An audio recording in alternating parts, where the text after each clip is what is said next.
Hello friends, आज मैं आपके साथ इकोनॉमिक्स का एक और टॉपिक लेके आया हूँ और टॉपिक का नाम है क्रेडिट राशनिंग। चलिए विदाउट वेस्टिंग एनी टाइम शुरू करते हैं।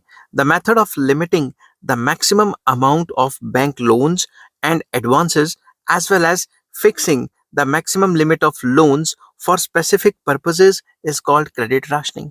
तो क्रेडिट राशनिंग एक ऐसा मेथड है जिसमें सेंट्रल बैंक मतलब इंडिया में जो आरबीआई है या central bank of a country control करने की कोशिश करती है लोन्स के फ्लो को, और कंट्रोल करने की कोशिश करती है कि इस पर्टिकुलर सेक्टर में इतना पर्टिकुलर लोन ही जाए।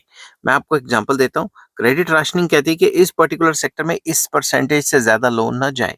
ठीक है, तो वो एडवाइजरी इशू करती है through monetary policy. Central bank monetary policy के थ्रू क्रेडिट राशनिंग करता है और कमर्शियल बैंक्स को बताता है कि फलां फलां सेक्टर में इतना लोन जाना चाहिए, ज्यादा जाना चाहिए, कम जाना चाहिए, उसकी लिमिट फिक्स करता है। तो क्रेडिट राशनिंग का सिस्टम कहाँ पे जो है सक्सेसफुल रहता है? जहाँ पे मनी सप्लाई काफी ज्यादा हाई है, वहां पे क्रेडिट राशनिंग की जाती है। क्यों की जाती है? ताकि ज्यादा पैसा फ्लो ना हो पाए इकोनॉमी में, ताकि ज्यादा लोन्स इकोनॉमी में ना जा पाए, क्योंकि ज्यादा मनी सप्लाई ऑलरेडी है, प्राइसेस ऑलरेडी हाई चल रहे हैं, इन्फ्लेशन चल रही है। और अगर एक पर्टिकुलर अमाउंट से ज्यादा लोन सप्लाई हो जाते हैं उस पर्टिकुलर सेक्टर में, तो इन्फ्लेशन और ज्यादा बढ़ सकती है। समझ की बात?